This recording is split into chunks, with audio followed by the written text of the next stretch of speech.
오늘은 창세기 3장 7절로 13절까지 보겠습니다. 구약성경 3면입니다. 구약성경 창세기 3장 7절로 13절 다 같이 한 목소리로 봉독합니다.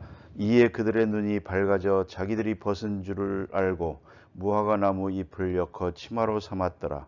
그들이 그날 바람이 불매 동산에 거니시는 여호와 하나님의 소리를 듣고 아담과 그의 아내가 여호와 하나님의 낯을 피하여 동산 나무 사이에 숨은지라. 여호와 하나님이 아담을 부르시며 그에게 이르시되 내가 어디 있느냐. 이르되 내가 동산에서 하나님의 소리를 듣고 내가 벗었으므로 두려워하여 숨었나이다. 이르시되 누가 너의 벗었음을 내게 알렸느냐. 내가 내게 먹지 말라 명한 그 나무 열매를 내가 먹었느냐. 아담이 이르되 하나님이 주셔서 나와 함께 있게 하신 여자 그가 그 나무 열매를 내게 주므로 내가 먹었나이다. 여호와 하나님이 여자에게 이르시되 내가 어찌하여 이렇게 하였느냐. 여자가 이르되 뱀이 나를 꿰므로 내가 먹었나이다. 아멘. 아름다운 에덴 동산에 사는 아담과 이브, 이 사람들이 왜 꼭 선악과까지 먹어야 했는지 참 생각할수록 어떤 때는 알 수가 없는 것입니다. 에덴 동산에는 생명나무가 있는데 이 많은 가진 것, 먹을 수 있는 것, 가질 수 있는 것, 이것에 만족하지 못하고 왜 금한 것 하나, 그것에 관심을 가지게 되었는지 말입니다. 너무 그것에 집착합니다. 그리고 왜 먹지 말라고 했느냐를 생각하기 시작합니다. 먹으라 하는 것은 생각하지 않고 여기에 대한 감사는 없고 만족함이 없고 먹지 말라고 한 그 하나를 자꾸만 생각합니다. 불만을 가지게 됩니다. 그래서 결국은 뱀의 유혹을 받게 됩니다. 이 사탄의 유혹을 받는 순간 그는 시험에 빠집니다. 시험에 빠지는 단계를 보십시다. 범죄의 단계가 어떻게 이루어지는가? 그 단계가 어떻게 내려가는가? 먼저는 선악을 알게 하는 선악과 나무를 쳐다봅니다. 보는데 어떻게 보는고 하니 먹음직하게 봅니다. 탐스럽게 보여집니다. 바라보는 그 시선 자체에 벌써 범죄함이 있는 것입니다. 넘어지기 시작합니다. 아름답게 먹음직도 합니다. 또 보니 지혜롭게 할 만큼 탐스럽기도 합니다. 원래 금단의 열매는 먹음직합니다. 하지 말라고 하는 일은 꼭 하고 싶은 것입니다.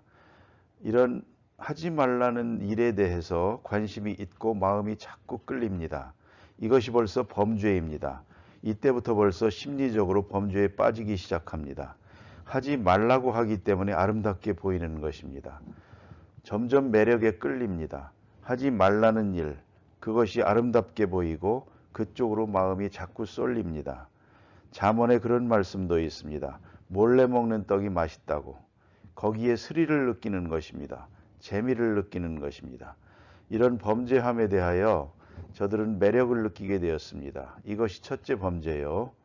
두 번째는 땄습니다. 선악과에 손을 대고 땄습니다. 따는 것이 행동입니다. 그래서 마음으로 범죄하고 그것이 행동으로 옮겨집니다. 땄습니다. 아직도 회개할 수 있습니다. 여러분 이걸 아셔야 합니다. 쳐다보았습니다. 쳐다보고도 이제 돌아서면 되는 것입니다. 그런데 보고 돌아서지를 못했습니다. 그쪽에 끌려서 기어이 손을 대서 땄습니다.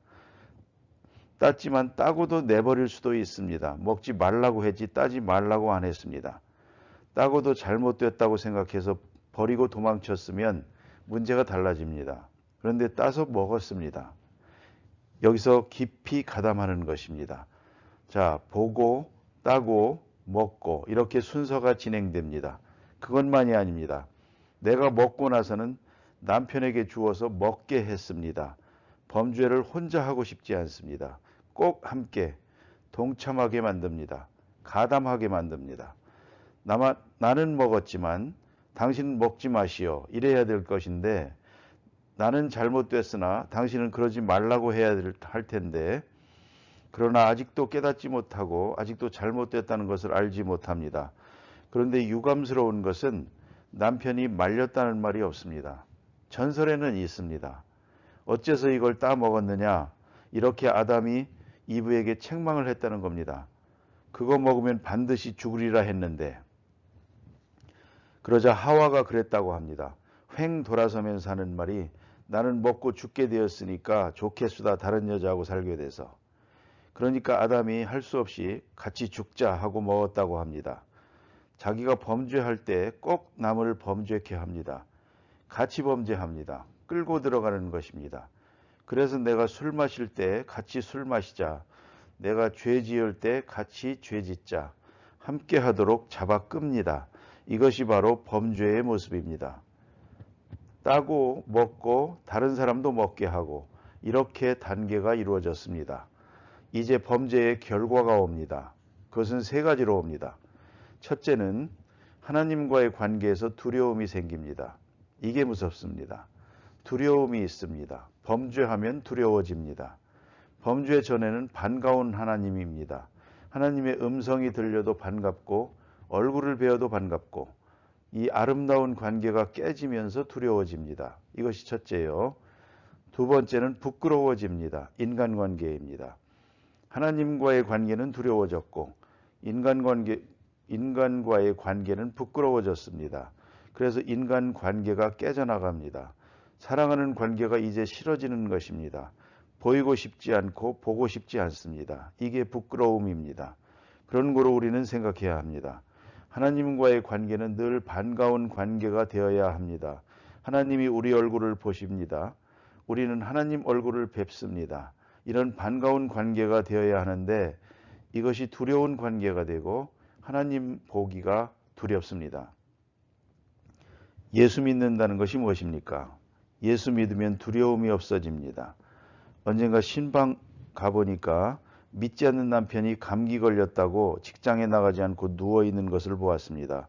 뭘 감기 정도 가지고 그러느냐고 하니까 대답하기를 감기 정도야 별것 아니죠. 그런데 누워있으니까 두렵습니다. 왜 두려우냐고 물었더니 죄가 많거든요. 감기 걸려 누워있는 동안에도 잘못한 죄가 자꾸 생각이 난다는 겁니다. 그래서 점점 힘들게 느껴진다는 것입니다. 이걸 알아야 합니다. 예수 믿는 사람은 어려운 일을 당해도 물론 회개하기도 하고 자성하는 건 좋은 일이긴 하지만 그러나 여기에 문제가 있습니다. 믿지 않는 사람은 어려운 일을 당하면 저주로 느낍니다. 하나님이 나를 치시는구나, 저주하셨다 그렇게 느끼고, 믿는 사람은 어려운 일을 당해도 하나님이 나를 사랑하신다, 나를 진실하게 하고 나를 깨끗하게 하고 나로 하여금 반성하게 하고 나로 하여금 좀 더 믿음 위에 굳게 서게 하고, 그렇게 생각하고 이 어려운 일을 하나님께서 내게 주시는 시련으로 혹은 사랑의 채찍으로 생각을 합니다. 그게 다른 것입니다. 그래서 범죄한 가운데서 아담은 두려움을 느끼고 절망합니다. 그러나 구원받은 사람은 어려운 일이 있을 때 두려움을 느끼지 않습니다. 오히려 더 사랑을 느끼게 됩니다.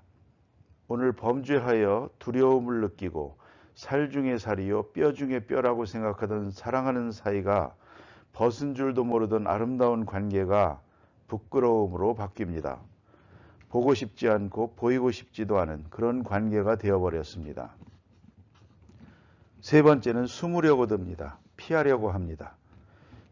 그래서 무화과 나무 잎을 엮어서 하체를 가렸습니다.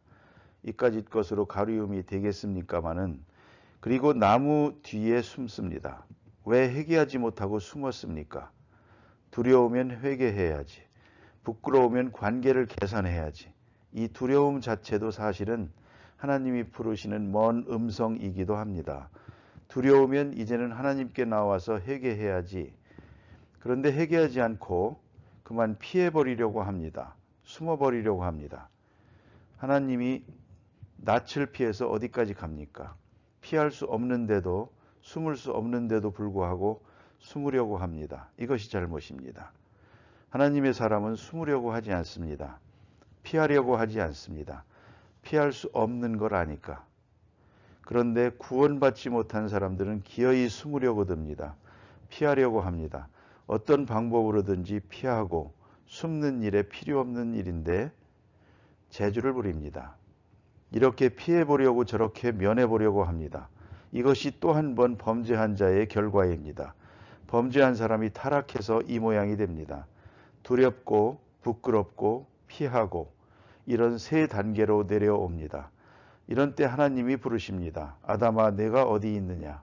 하나님이 찾아오십니다. 모르고 찾아오신 게 아닙니다. 범죄한 걸 모르고 부르는 것이 아닙니다. 다 알고 부르시는 것입니다. 여기서 생각해야 합니다. 말귀를 알아들어야 합니다. 하나님이 지금 아담이 어디 있는지를 몰라서 묻는 것입니까? 이건 인생의 현주소를 묻는 것입니다. 공간적 위치를 묻는 게 아닙니다. 영적 상태를 묻는 것입니다. 내 영혼이 지금 어떤 상태에 있느냐를 묻는 것입니다. 그런데 나 여기 있습니다 하면 말이 안 되는 것입니다. 이거야말로 회개의 기회를 주시는 것입니다. 그대로 내려치시지 않고 부르는 것입니다. 아담아, 내가 어디 있느냐 생각하게 합니다. 그런데 이 시간에 그렇게 하지를 못합니다. 내가 범죄했나이다 하고 대답해야 정확한 대답입니다. 그런데 내가 여기 있습니다 하고 말합니다. 숨었으면 또 가만히 있어야지. 어렸을 때 숨바꼭질할 때 어디 있니 하면 여기 있다 합니다. 그만큼 그는 어리석어졌습니다. 두려워 숨었나이다. 이 문제를 어떻게 해결해야 합니까? 두려워졌으면 더 가까이 나와야지. 나와서 회개해야지. 두려움을 느끼고 숨든가 피하든가 하면 안 됩니다. 정면으로 하나님 앞에 나와야 합니다. 또 그 다음에 보니까 하나님께서 두 번째 기회를 주십니다. 내가 먹지 말라고 한 나무 실과를 먹었느냐 하고 묻습니다. 그러면 대답은 무엇입니까? 예, 내가 먹었습니다 하면 됩니다. 그런데 먹었다는 말이 없습니다. 뭐라고 하는 거 하니 하나님이 주신 이 여자가 나무 실과를 내게 줌으로 말이 깁니다. 맨 마지막에 먹었다고 합니다. 이게 잘못입니다. 먹었느냐? 먹었습니다. 이건 간단한 대답이 필요합니다. 그런데 돌아 변명을 하고 있습니다. 범죄라는 것은 첫째 범죄가 있고 두 번째는 같은 죄인 줄 알면서도 반복을 합니다. 세 번째는 죄를 변명합니다. 정당화하려고 합니다. 회개는 하지 않고 형벌만 줄이려고 하는 것입니다. 형벌만 면해보려고 하는 것입니다. 형벌은 오히려 받을 생각을 해야지. 그런데 형벌은 면하려고 하고 회개는 하지 않고 이게 잘못입니다. 그래서 이렇게 변명을 늘어놓는 것입니다. 죄 중에 마지막 죄가 뭐냐면 바로 변명죄입니다. 그저 내가 죄를 지었나이다 하고 말했으면 되는데 내가 먹었나이다 했으면 얘기가 달라지는 것입니다. 이런 생각을 해봅니다. 내가 먹지 말라고 한 실과를 먹었느냐? 내가 먹었나이다 라고 대답을 했더라면 어떻게 되었을까? 아마도 제 생각은 이렇습니다.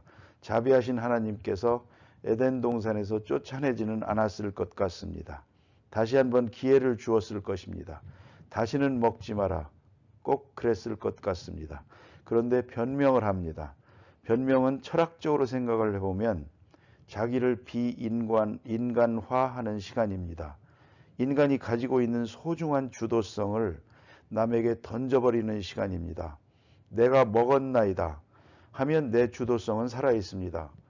나됨은 살아있는 것입니다. 누가 먹으라고 해서 먹었나이다 하면 내 인간됨을 그 사람에게 바쳐버리고 마는 것입니다. 누구에게 순종하는 것입니까? 내가 순종한 자의 노예가 되는 순간입니다.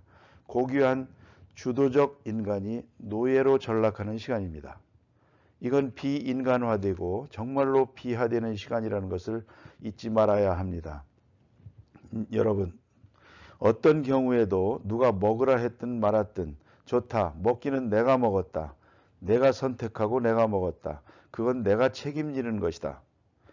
그런데 남에게 전가하는 순간에 나라는 존재는 없어집니다. 이게 비인간화되는 시간입니다. 그러니까 여자가 줘서 내가 먹었나이다 하면 나는 여자의 노예가 되는 것입니다.